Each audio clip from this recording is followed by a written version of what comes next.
Okay, good morning. Magte-training tayo ngayon ng Doberman Pinscher. Ito, dito. Te-training natin to si Rogan kasi isyo-show namin sa weekend sa FCI show. So, tingnan natin guys yung condition niya uli. Kung okay siya na sa show sa Sunday. Bali, halos nakadalawang training na kami. Pero trained na naman siya.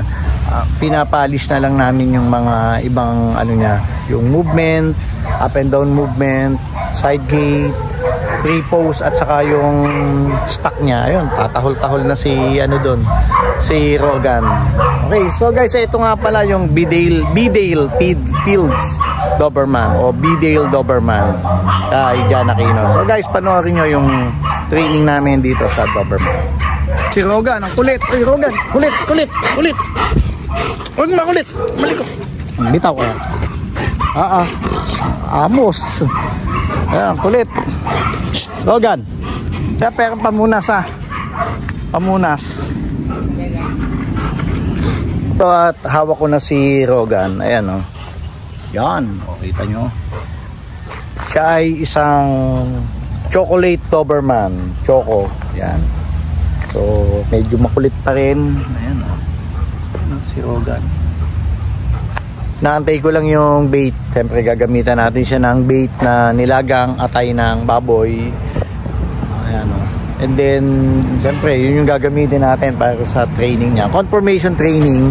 Mabisa po yan na gamitin yung atay ng baboy, yung nilaga. Gawin nating bait. Kaysa dun sa mga treats na dried. Yan. So mas okay ho yung ano, yung nilagang atay ng baboy. Ayan guys, yung nilagang atay ng baboy, oh, ayan. Iniwa-hiwa na. Ayan, okay. At training na natin, pakita ko muna sa inyo yung up and down movement, yung straight and back yun, ha? And then pre-pose. Okay. Tapos mamaya yung side gate.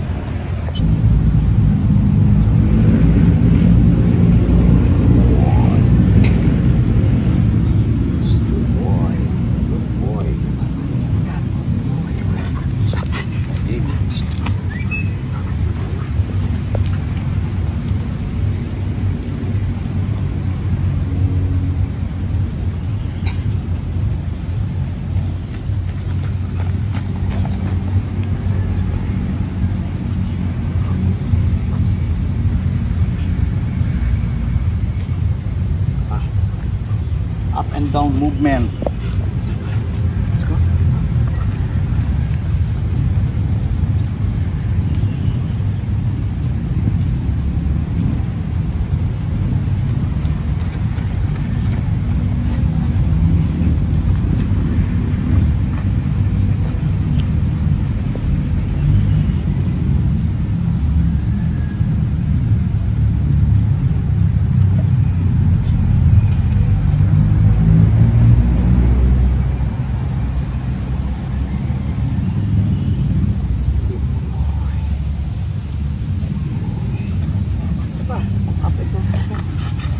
Up and down movement. Let's go.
madulas ano. Oh.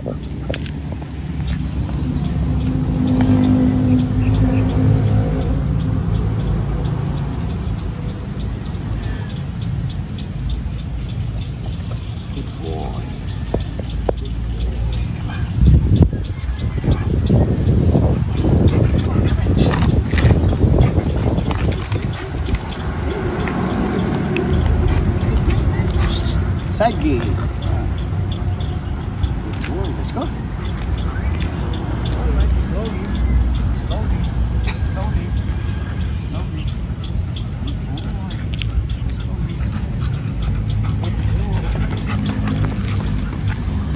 Hey, no, no.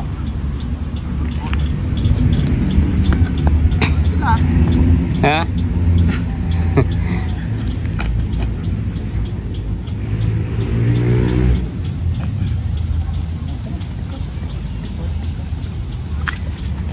Liliitan ko lang.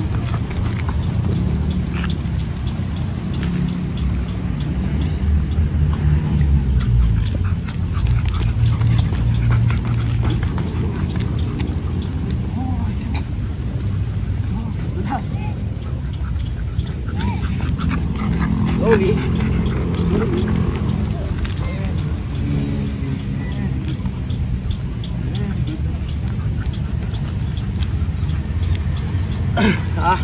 Hindi tayo makatakbo ng masyado kasi madulas yung sa ano, yung semento ba magsemplang tayo. Kaya dahan-dahan lang yung pagtakbo namin.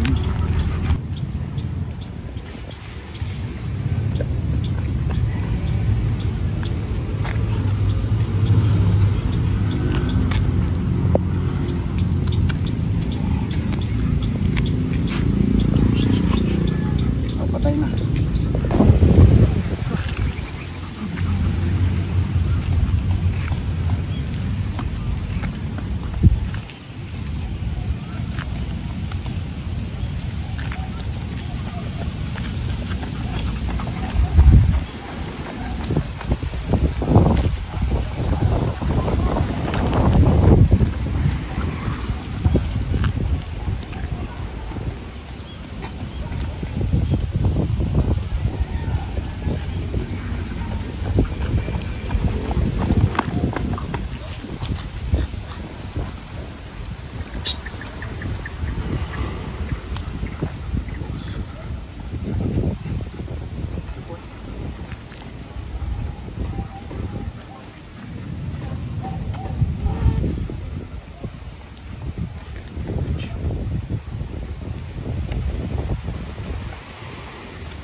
Madulas.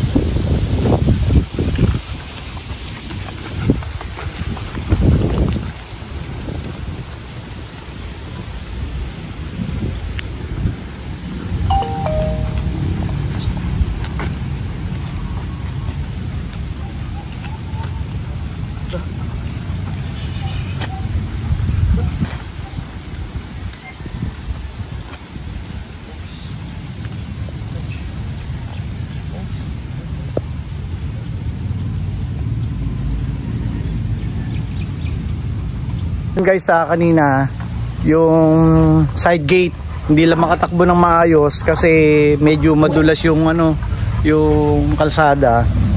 May mga lumot-lumot yung gilid ng kalsada kasi hindi naman busy itong lugar na to. Konti lang nakatira dito. Kaya yung tabihan, ang hirap, tabihan ng kalsada mahirap lakadan, madulas, madaming lumot. Kaya dahan-dahan lang yung pagtakbo namin, pagtakbo ko kanina dito kay ano, kay Rogan. Pero yun, doon sa medyo malawak, kahit maliit lang na pag-ikot, nagawa naman namin at nakita ko kung ano yung movement niya. So guys, ganun yung side gate. Ngayon naman, pakita ko naman sa inyo kung paano naman yung manual stock para sa Doberman, kung ano yung hawakan, kung ano yung posisyon ng ulo, buntot, and then yung top line. So guys, panoorin nyo. So ayun, gawin naman natin ngayon manual stock. So dito sa Doberman, importante yung ulo, yung tenga, kailangan nakatayo yan habang naka manual stock siya. And then yung top line, yung position ng mga paa. So guys, pakita ko sa inyo kung paano yon. Okay.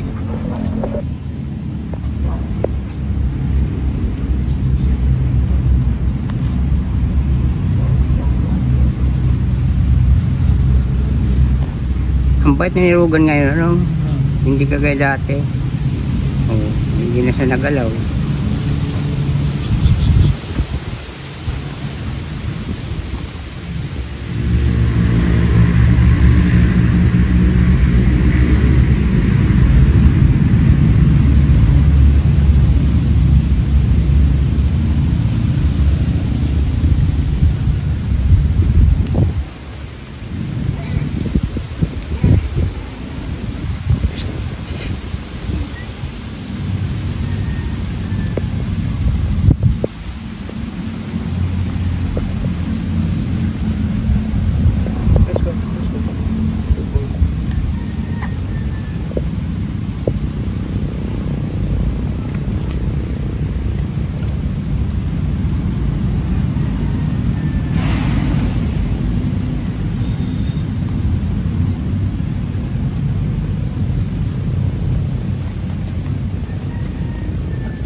Okay, ayun, napakita ko na yung mga training ni Rogan. Ayan, si Rogan. Apo na, lawit na yung dila. So yung side gate, up and down movement, at yung manual pose natin na ginagawa, yun nga yung side gate, yung up and down, pre-pose. Ayan, so guys, yung importante sa Doberman, nakatayo tenga, nakatayo yung buntot, maayos ang top line, tapos pag tumatakbo, dapat straight siya at matigas ang paa. Yun ang mga characteristic ng mga Doberman. So sana guys, may natutunan kayo dito sa video na ginawa natin para sa Doberman Conformation Training. At sana po suportahan nyo ako at mag-subscribe po kayo sa aking channel, Hernan Dog World TV, para mapakita pa natin yung iba't ibang training, conformation ng iba't ibang aso. So ayun, mamaya ay papasok ko na si Rogan, the Doberman Pinscher. Okay.